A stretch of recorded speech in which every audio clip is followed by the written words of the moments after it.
PA Books is a production of PCN, a nonprofit television network. Listeners like you make our programming possible. To learn more about PCN's mission and to support PCN with a donation, visit PCNTV.com. This link and others can be found in our show notes. We appreciate your support. Welcome to the PA Books Podcast. I'm Phil Beckman. PA Books features interviews with authors of books about Pennsylvania history, culture, and people. In this episode, we go back to the American Revolution to look at how military camp selection and design shaped strategy and logistics. Our guest is Stephen Elliott, and his book is Surviving the Winters: Housing Washington's Army During the American Revolution.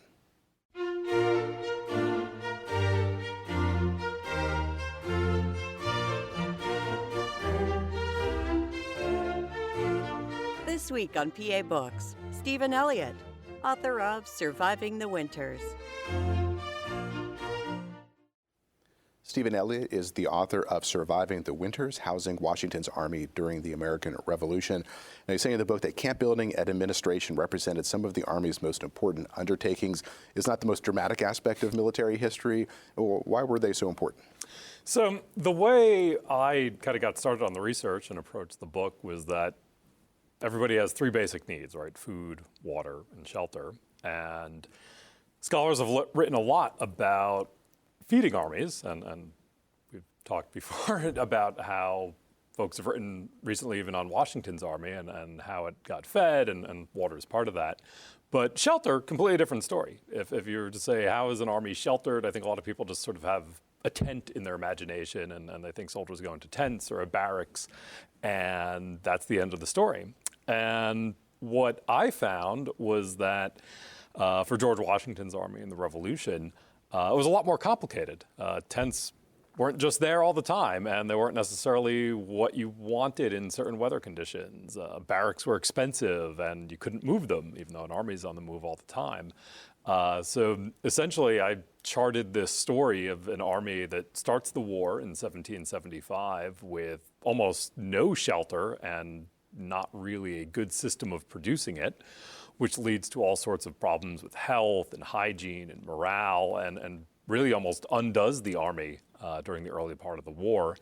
And then right around the middle, right at Valley Forge, which I'm sure Pennsylvania viewers are familiar with, we see a turnaround where the Army starts to experiment with some new methods and approaches to providing shelter. And they get a lot right, they get a few things wrong, and it takes a couple of more years to work out all the issues. But by the end of the war, Washington's army is very well housed, and because of that, things like morale and hygiene and health are all pretty good, and that makes for an army that's much better at fighting battles and doing all the things that we traditionally think armies are supposed to do. So that was the story. Your book focuses on operations in Pennsylvania, New Jersey, and New York, and those are some of the areas that the troops would be based. Now today, of course, that area is tremendously built up, roads, buildings, but take us back to that time. What would the infrastructure have been like then? Right. So North America is sparsely inhabited, right? There's 2.5 million people living from Maine down to Georgia at the time of the Revolution. And you know, New Jersey has 120,000 people living in the entire state. That's the population of one medium-sized city these days. So overwhelmingly agricultural, overwhelmingly rural. The only major cities in the area are New York and Philadelphia, and then a few other smaller towns, particularly in Pennsylvania, not really in New Jersey.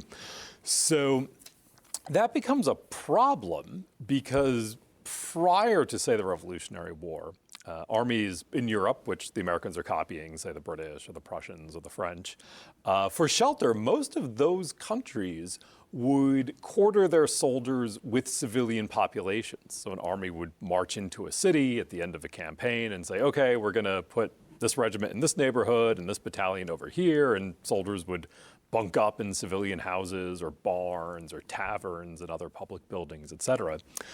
So essentially, you needed pre-existing cities and urban infrastructure to house your armies.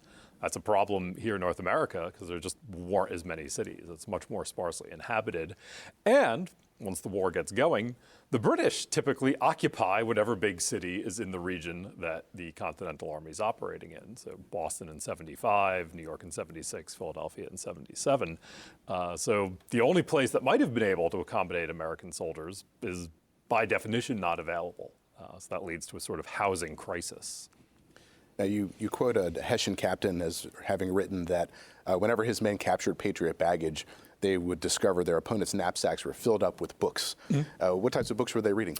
Yeah, so the middle of the 18th century is something scholars call the military enlightenment, which is a period when a lot of generals and lower-ranking officers decide to take some time off and write down sort of books on the art of war and manuals for up-and-coming soldiers on how to, lay your artillery, how to train your infantry to use their muskets. There's a whole range of treatises and manuals and that sort of thing. And most of those would have a short section about how to house your troops. It was rarely ever anyone's main focus. As you said, we don't really think about military housing now, and that was true for the most part back then. But there'd usually be a slim chapter on how to house your soldiers, which would usually include a lot of the stuff I just talked about. So if you come to a village, how to go talk to the town fathers and say, hey, we're going to go quarter our troops in your houses, and we expect you to give us soap and candles and blankets and whatnot while we're here.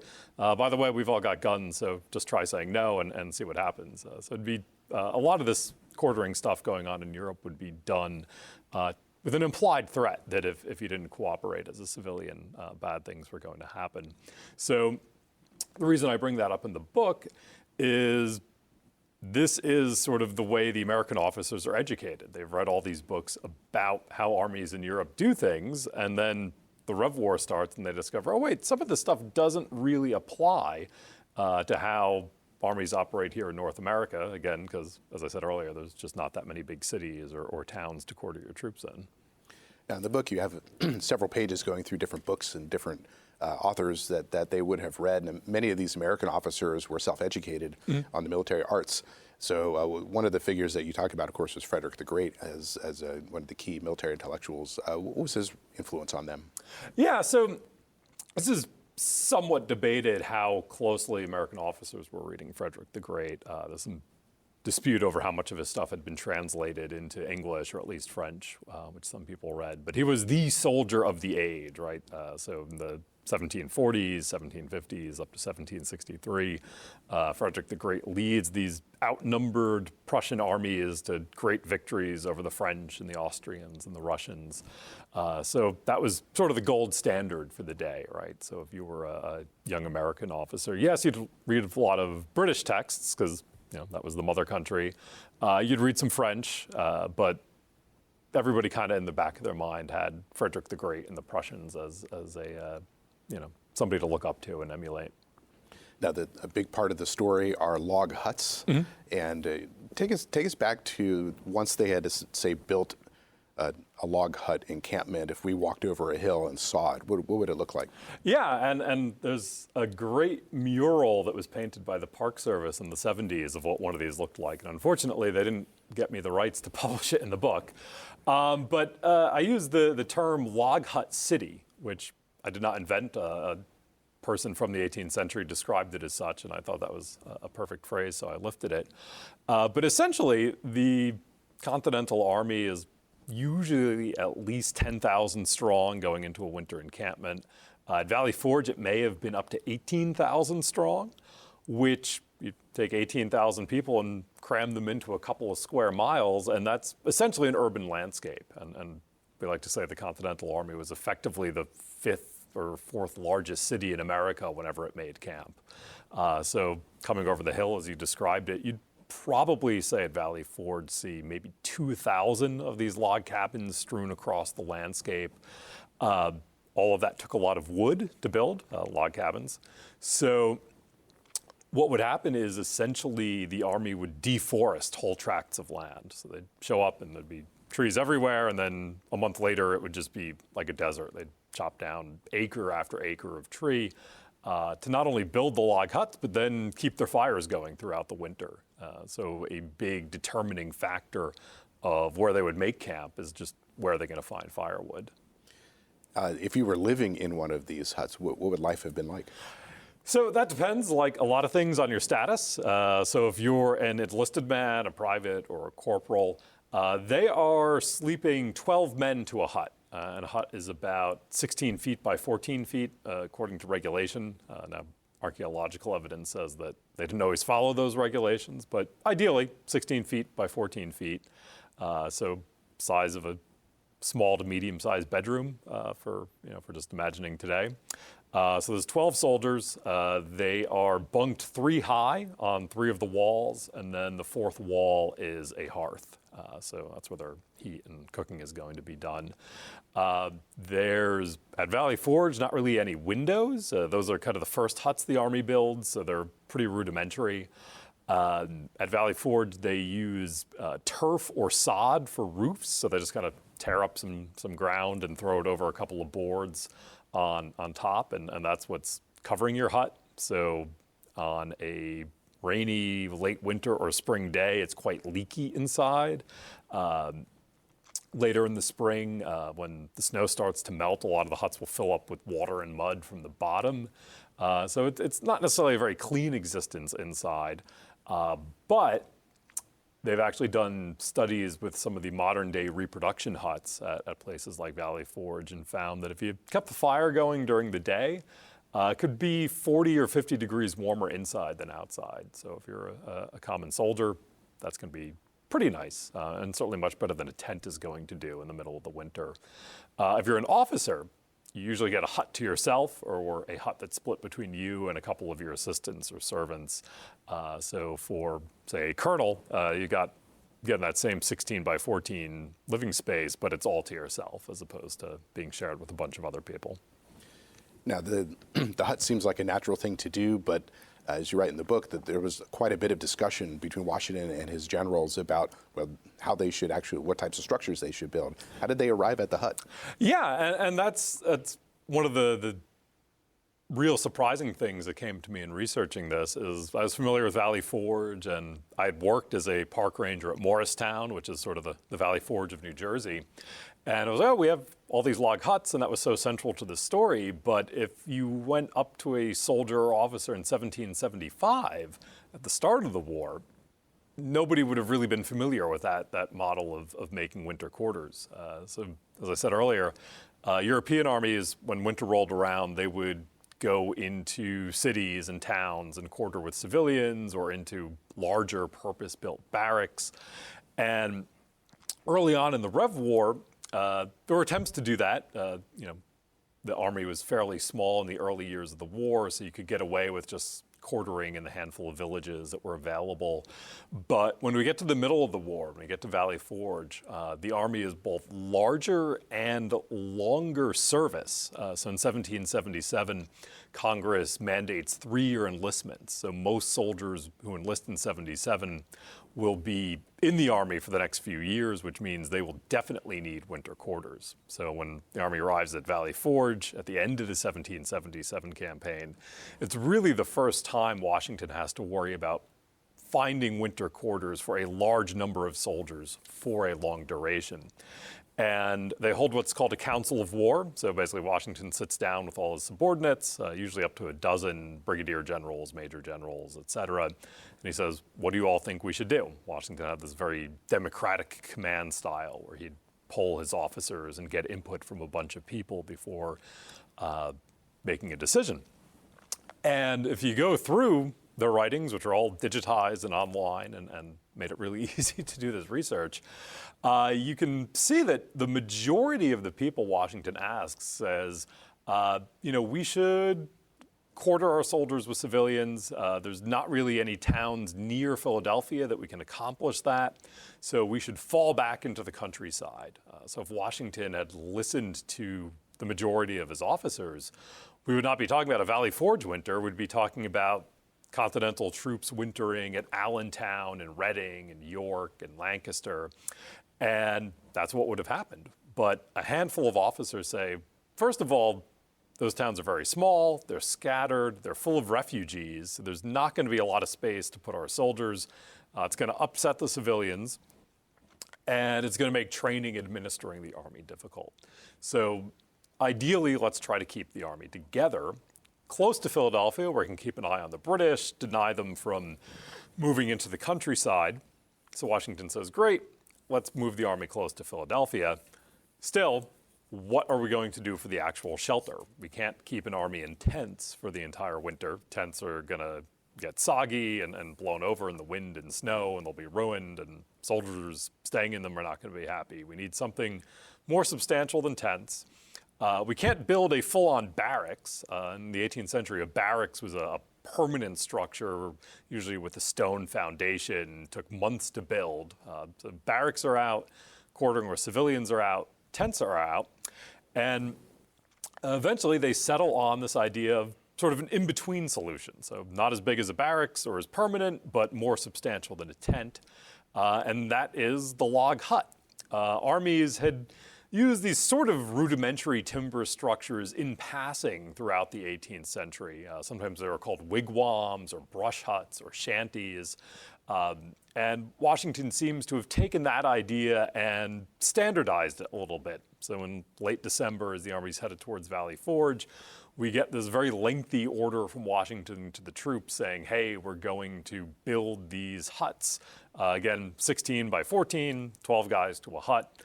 He seems to have very rapidly kind of figured out this idea for model dimensions and how many soldiers would go into them.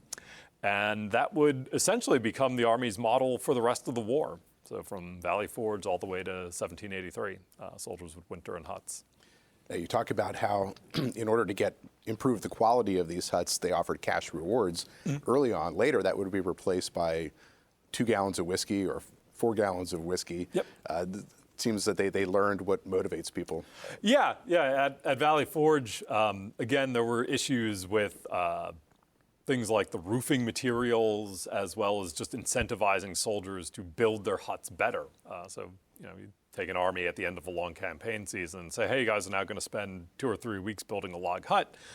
Some soldiers kind of take a lackadaisical approach to that, and to avoid that, they offered incentives, like you said.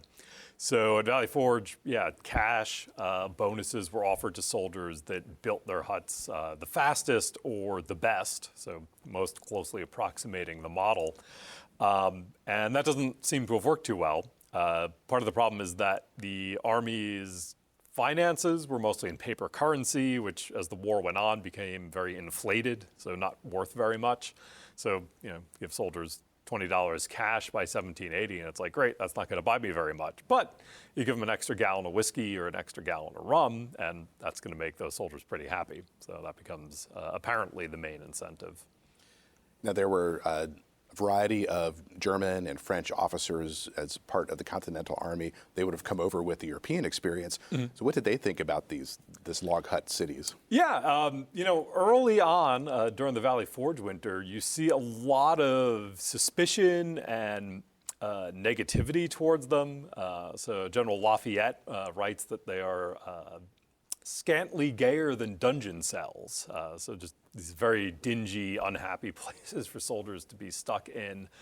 Some of the other officers, like General von Steuben and Baron de Kalb, who were 2 officers with German experience, seem to have been a little bit more forward-thinking. So I think they realized that the European methods were not going to work particularly well in the American context. So by 1778, they actually became some of the more forward-looking officers that were a bit more proponents of the huts. And it was actually some of the American officers, like General Gates, even General Greene early on, that were a little more suspicious of the huts. It took the Army a good year or more for everyone to kind of get on board with this as the method of making winter quarters. Now, once as the troops enter these quarters and build their huts, George Washington has a decision to make whether these will be what you say are quarters of refreshment versus, say, a more active campaign over the wintertime. Can you make a distinction between those two? Yeah, so I think a lot of people have this idea that armies in the 18th century in Europe didn't really fight during the winter. Famously, the Americans did at, say, the crossing of the Delaware and that campaign. But the fact remains that campaigning in the winter in the 18th century is very difficult. snow-covered roads, muddy roads, make it very hard to move large bodies of men. It wears out your uniforms, tents, etc.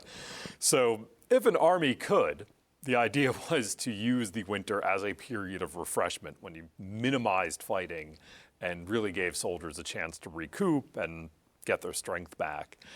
The problem for the Americans is they're always operating pretty close to an enemy-held city, Philadelphia during the Valley Forge winter, New York during the rest of the war, and it's basically impossible to completely shut down combat operations. There's always foraging that needs to be done. There's always protecting local civilians that are, say, pro-independence versus loyalists.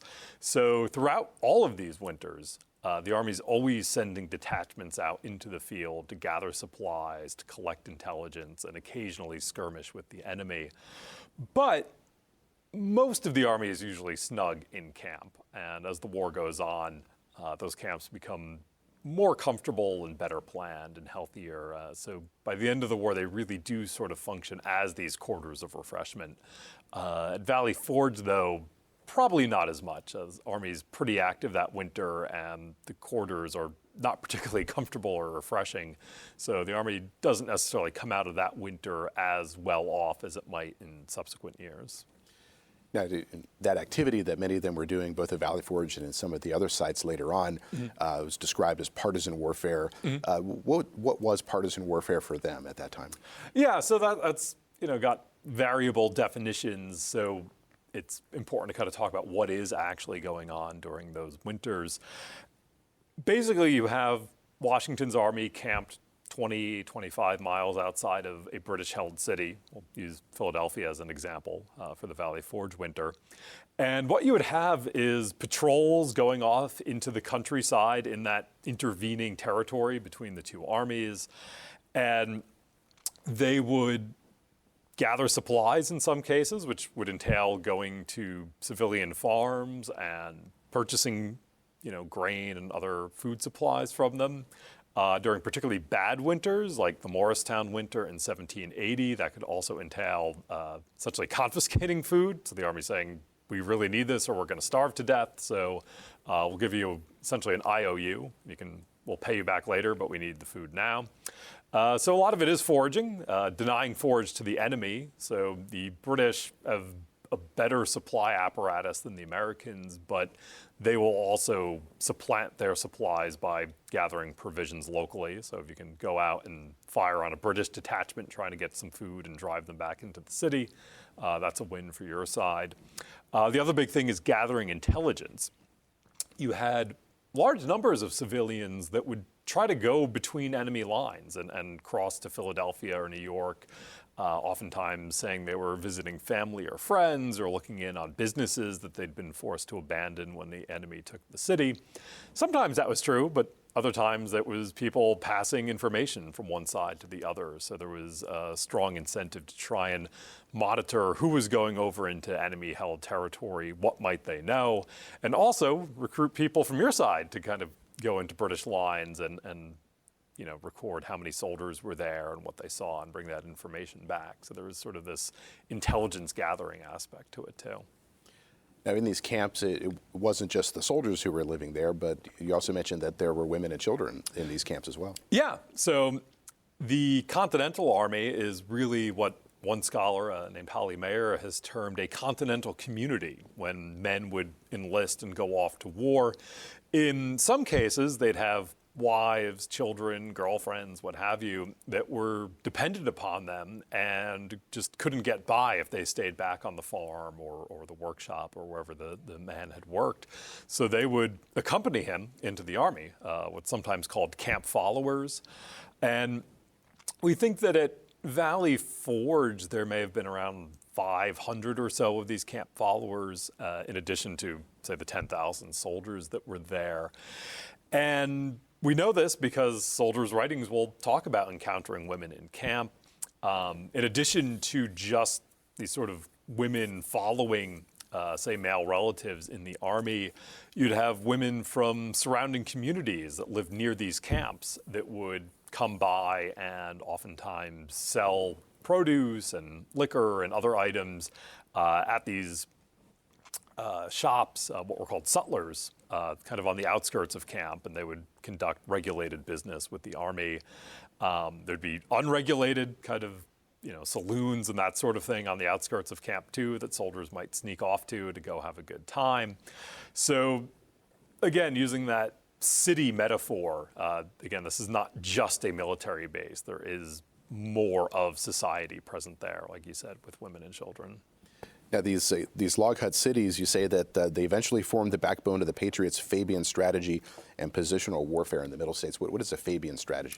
So, Fabian strategy refers to a Roman general that helped defeat the Carthaginians by avoiding battle and basically waiting out your enemy. And that's a term that's been applied to Washington's strategy during the Rev War, almost since the war itself was still going on.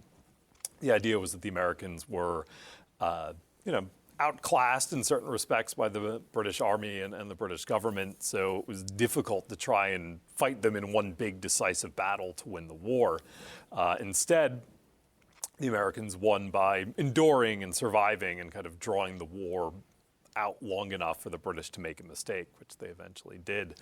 So essentially it means that you have a long war without a lot of direct fighting, but you still need an army that's kept intact to threaten the enemy as a threat.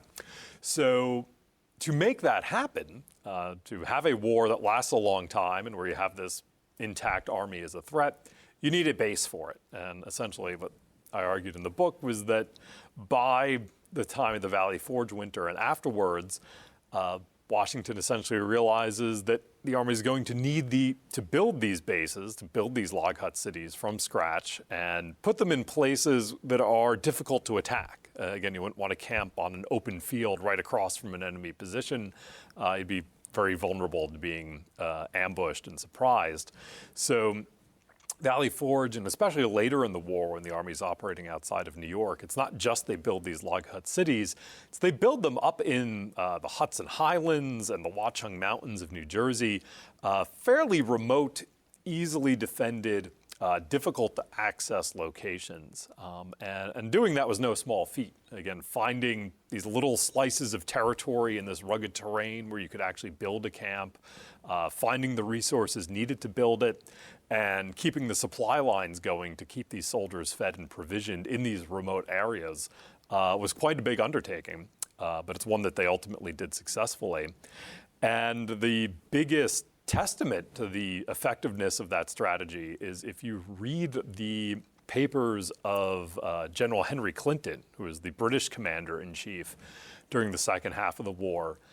Pretty much every year he writes about how Washington goes into winter quarters, and he'll use phrases like, "It was such a strong position, I could not hope to have success attacking him, so I just left him alone." So they pick these spots very carefully for their strategic importance, and that's one of the reasons why you don't see a lot of big battles in the Northern Theater after 1778, is because Washington's army is always ensconced in these almost unassailable positions. We'll be back in a moment with the PA Books Podcast. Enjoying this podcast? Please support PCN with a donation at pcntv.com.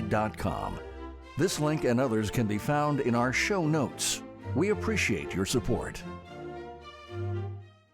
Now, picking the spots, there was a lot of effort put into locating good positions. The quartermaster for a while was Nathaniel Greene, and he would be sent off on surveys of different sites. What were they looking for?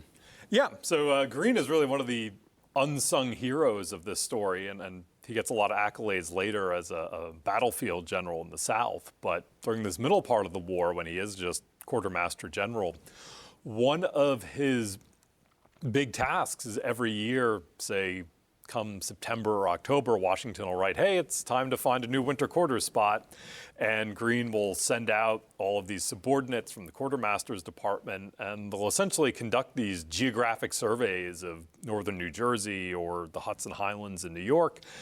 And they'll be looking for a number of different things. First is parcels of ground where you can actually build these log huts in large numbers. So that means something that's pretty flat. At the same time, you also need somewhere that's going to have easy access to timber, because again, you're going to need a lot of building material and a lot of fuel material. So they're looking for somewhat open pieces of ground that are also near large tracts of timber, and generally are also up in the mountains where they can be easily defended from British attack. So all of those things are to some extent at cross purposes. Again, it's a little tricky to find open ground that's also near forests. It's a little tricky to find open ground in these mountainous spaces.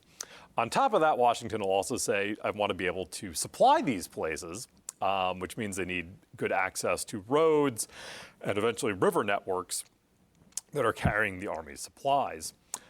So doing all of that takes a while, and there's usually a month to 6 weeks when Green staff is conducting these surveys before they eventually find a spot, particularly during the Morristown winter, late 1779, where Washington has a whole list of criteria he gives Green, and you can almost feel Green just kind of scratching his head saying, how am I supposed to balance all of this stuff? And eventually they find a spot, what will become Morristown encampment, which is the cover of the book there. But as I said, it takes a month to 6 weeks to find these locales. And while they're waiting, the Army is just sort of marking time, usually up along the Hudson River and saying, well, when are we going to get word on where we're going to march to camp? And in the case of the 79 winter, the soldiers don't get their orders to march for winter quarters until, say, November 30th. And that means they don't get to Morristown until mid-December when there's already snow on the ground, which just makes building one of these camps that much harder. So at that point, Valley Forge was the first year that they started building these huts. But by the time they get into New Jersey year after year, are they getting better at it? Are they more efficient? Yeah, and the real turning point for that is what we call the Middlebrook winter. So Valley Forge was the winter of 77, 78. Morristown, which is the bad winter when it's very snowy, is 79, 80. So in between that, you've got this winter of 78, 79 that is not frequently discussed in Rev War histories. Most people have probably never heard of the Middlebrook winter. But it's that winter after Valley Forge where the Army kind of sits down and says, let's look at what we did wrong last winter and try to fix it this winter. So at Valley Forge, as I mentioned earlier, the huts had sod roofs, which leaked and led to all these flooding problems inside the huts. So one of the first things they do is contact local sawmills, and they say, cut us some boards, and we can use boards for roofs. So at Middlebrook, the huts have wooden roofs, much sounder construction than sod. Another big problem at Valley Forge was just a lack of discipline. So you'd have soldiers occupying this piece of ground for 6 or 7 months, and they would essentially go to the bathroom around the corner from their hut. And you have 12 guys doing that every day for 6 months, and it creates a huge hygiene problem. So at Valley Forge, most people are familiar with the cold winter and maybe the starvation, but the real problem that killed a lot of soldiers, up to 3,000 at Valley Forge, wasn't the winter cold or starvation, it was disease brought on by these dirty camp conditions in the spring. So one of the changes they make at Middlebrook is enforcing stricter camp hygiene discipline. So they actually post guards outside the huts, and if any soldier tries to go to the bathroom, they say you got to go do that out in the woods a mile from camp. So it preserves the cleanliness of the camp environment. It preserves the cleanliness of their drinking water. So there's much lower incidence of disease during the Middlebrook winter. And finally, they build the huts at the top of hills and dig drainage ditches. So when the snow starts to melt in the spring, it's carried away from the huts and doesn't flood them. And lastly, Middlebrook is selected. It's sort of almost in central Jersey at the southern end of the Watchung Mountains. It's much closer to the roads and rivers that carry the Army's supplies. So there's very few supply interruptions at Middlebrook.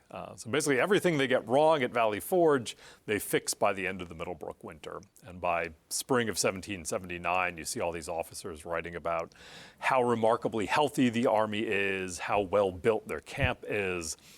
General Anthony Wayne, a Pennsylvanian, writes, "We are remarkably improved at the art of city building by the end of the Middlebrook winter." So that's kind of the turning point of this story. And then the subsequent winters, there's little incremental refinements, but it's really that winter after Valley Forge that all the big corrections are made. And one of the diseases that they struggled with throughout the war was smallpox. And talk about why that was so significant within these confined spaces where they were living. Yeah, so obviously a topic that's probably on a lot of people's minds given the recent pandemic is these big diseases, and smallpox is really the biggest and the deadliest in the 18th century. And there were problems in North America where, again, most people grew up in isolated farming communities, and a lot of people weren't exposed to the disease growing up. It was much more of an urban illness, a crowded urban area, much easier to spread the disease. So when the revolution breaks out, you have all these soldiers drawn from small farms across the country brought together into these big encampments, again, a sort of urban environment, and that can allow a disease to spread quickly to a population that's never been exposed to it. Again, it was initially seen as very much a urban problem. When the British evacuated Boston in 1776, the Americans only send a handful of soldiers to reoccupy the city because they're afraid that if they send the whole army into a city, they're going to develop a smallpox outbreak. But by early 1777, despite these precautions, smallpox nevertheless spreads to the army. And by, again, early part of 77, it's really gotten to a point where Washington fears that it could completely undo the war effort. And in the early part of that year, he actually mandates inoculations for the entire army and the civilian communities hosting it. Now, an inoculation, as opposed to a vaccination, is when you infect a person with a live culture of the virus. So smallpox, you kind of break out in all of these hives and pustules, and they would essentially take a shaving of these smallpox-infected scabs from an infected person, cut open a healthy person, and rub it directly into that open cut, patch you back up, and you would get sick with the disease. For whatever reason, that intentional infection usually led to a milder case. Soldiers would be out of commission for about a month, but they wouldn't be deathly ill. And after that, they would recover and generally be immune for the rest of the war. So in early 1777, most of the army is actually out of commission for March and April of that year as they undergo these inoculations. But afterwards, they're protected. As the war progresses, soldiers that had enlisted in 77 stay in for a few years, so you don't see as big of a concern over inoculations for the middle part of the war, unless you have new recruits coming in. So at Valley Forge, they're actually inoculating new soldiers joining the army that winter, which adds to all the other sickness and disease problems going on there. And then towards the end of the war, during early 1781, the Army's wintering up at West Point. At that point, you had a big influx of new recruits because there was a lot of turnover with the 3-year enlistments. People enlisted in 77, they got out in 80, so there's a new crop of soldiers coming in 81. And we actually see people concerned about smallpox again. So Washington has to mandate more inoculations and quarantining of uninfected soldiers at West Point in early 1781. So another one of these little instances where disease impacts the war. Now, you mentioned the quarantining, so that was another way of dealing with this, and he would often mandate quarantines, and they also built smallpox hospitals. Yeah, so much like we're familiar with today with social distancing and isolation, it's another one of those items in your toolkit for dealing with an epidemic disease. During that 1781 outbreak, there seems to have been concerns that if they tried to inoculate the entire army at once, it might have overwhelmed essentially the amount of hospital beds that they had available and could have led to other health problems and even death. So Washington decides to inoculate a limited number of soldiers, and then other folks joining that they knew had not been exposed to the disease were essentially sent across the Hudson River to a more isolated encampment where they wouldn't necessarily be exposed to everyone else. So that's a kind of temporary fix. Towards the end of the war in 1782, then they do another mass inoculation. A lot of times these huts would do double duty as smallpox hospitals or just hospitals in general. If they had vacant huts, that was perfectly good space to put somebody in a bed with a blanket and have them recover from whatever they were suffering from. One of their challenges also was food preservation, and you talk about General Nathaniel Greene, how he had read a text by Maurice de Saxe who recommended using vinegar for better preservation of meat. How much of a challenge was this for them in these camps?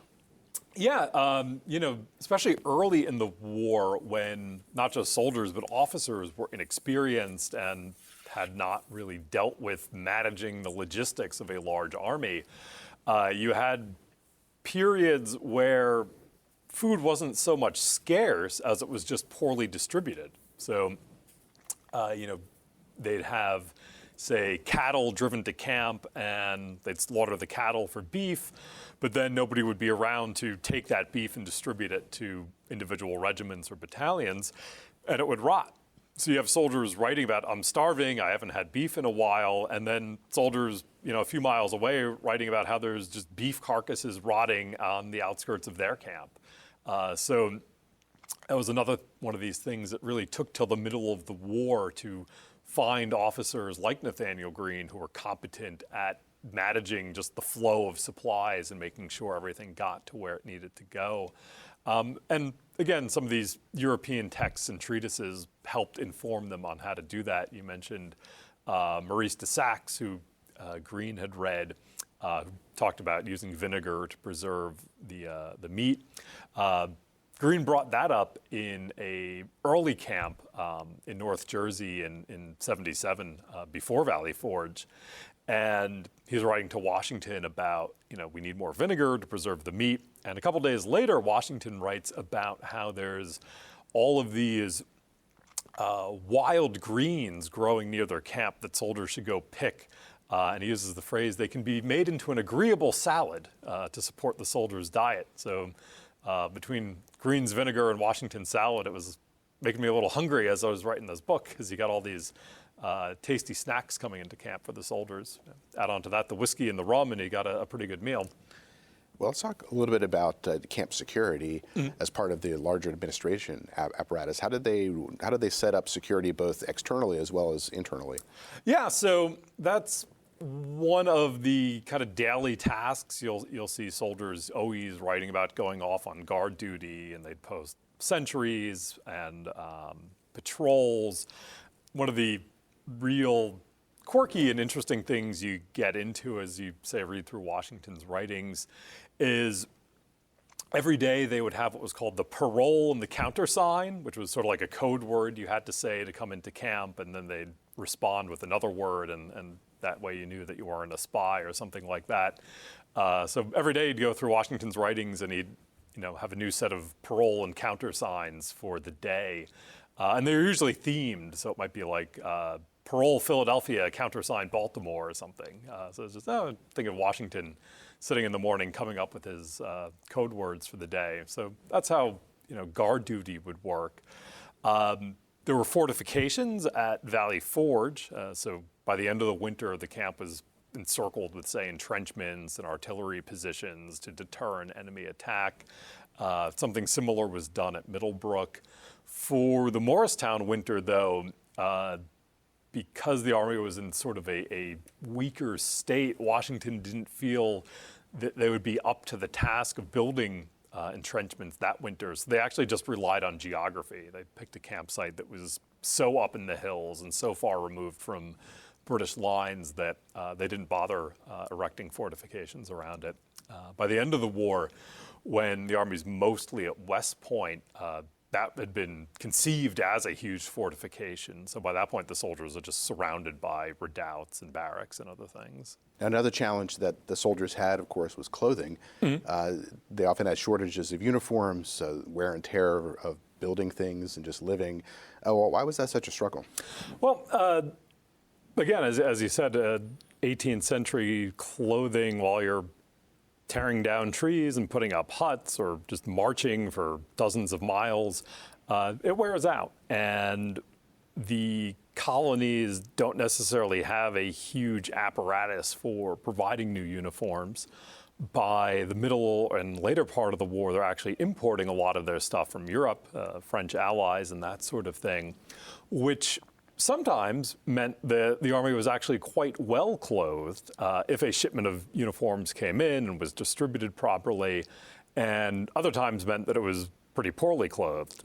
So depending on when exactly month to month you're reading a soldier's writings, you could see a very different story about clothing. And it also depended state to state. So New Hampshire, way up at the northern end of the colony, was pretty far from where the British were blockading. So they tended to have very good uniforms because they were always getting good shipments of cloth in from the French.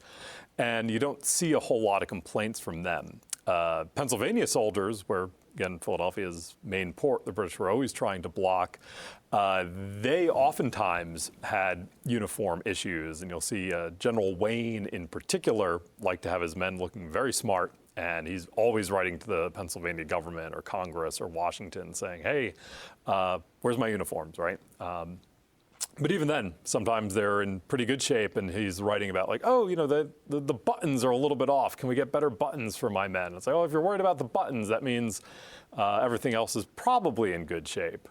But yes, as you said, late in the campaign season, November, early December, or say early January after the soldiers have finished building one of these camps in just a few weeks, you're probably going to see a lot of torn coats and ripped buttons and worn out shirts and that sort of thing. So as the war is going on and they're building these camps year after year, in roughly the same geographic area, are they establishing a more systematic logistics network?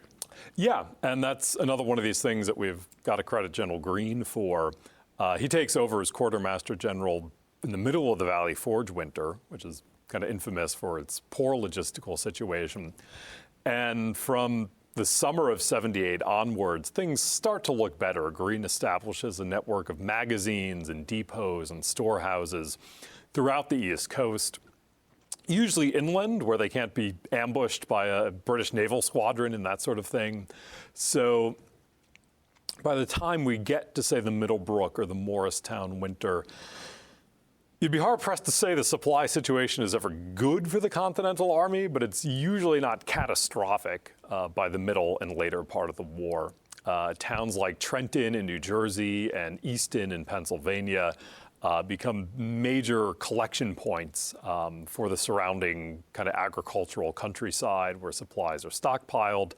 And then the campsites are usually picked based on how good the road connections are to sites like that. And that usually means things go pretty well.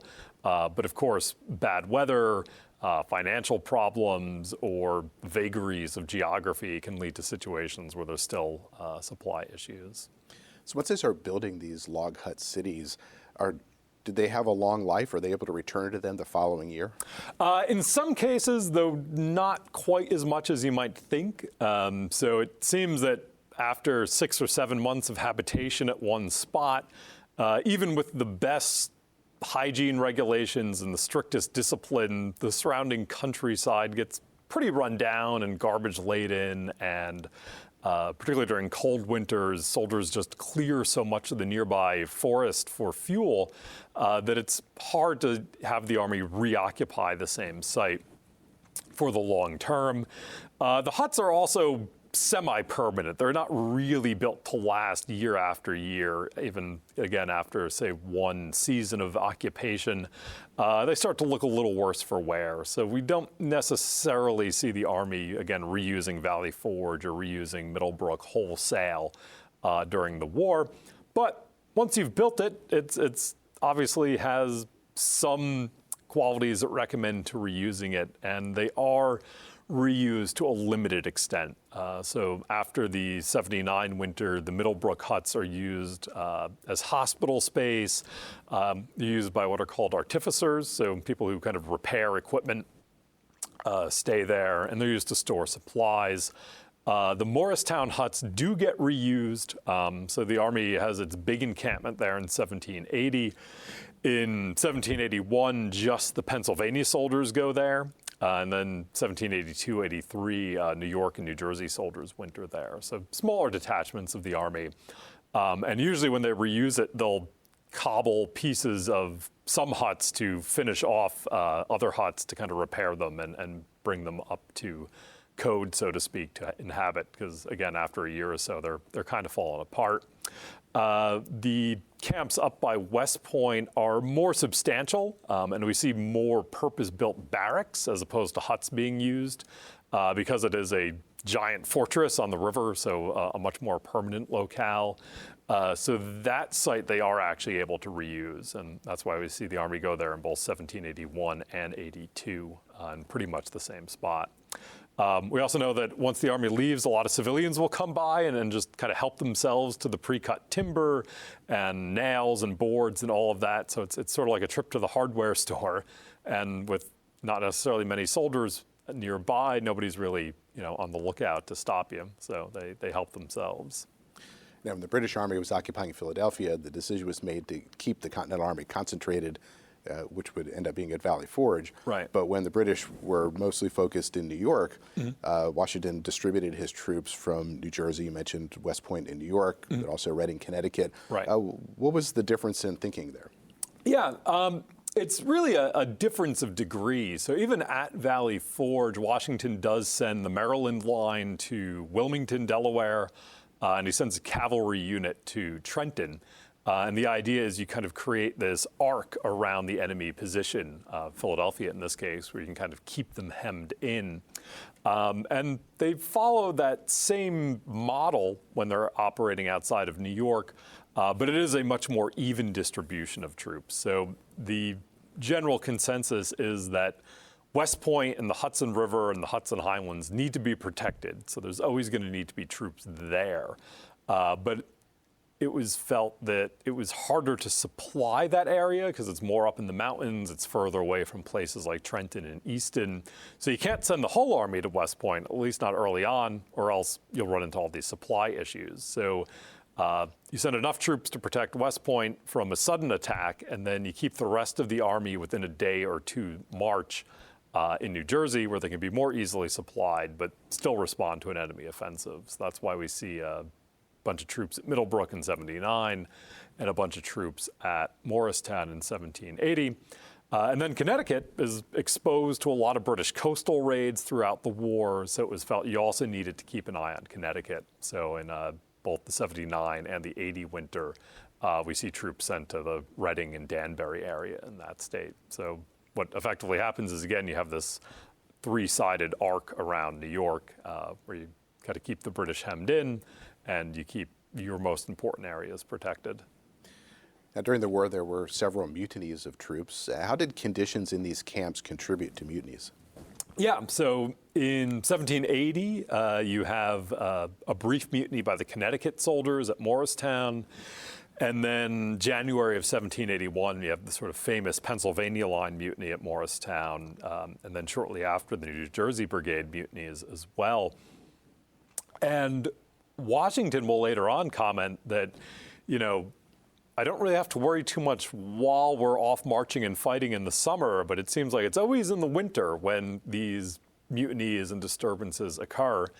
And part of that is just because soldiers are kind of bored in camp, and that gives them a lot of time to kind of ruminate on all the issues that they've faced. And the soldiers had legit grievances. They were not paid for months on end.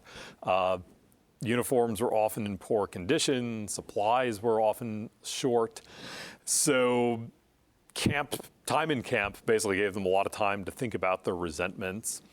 It also was a good environment for kind of fomenting mutiny. So you have a bunch of soldiers just occupying these huts. They can kind of gripe and share their concerns with each other.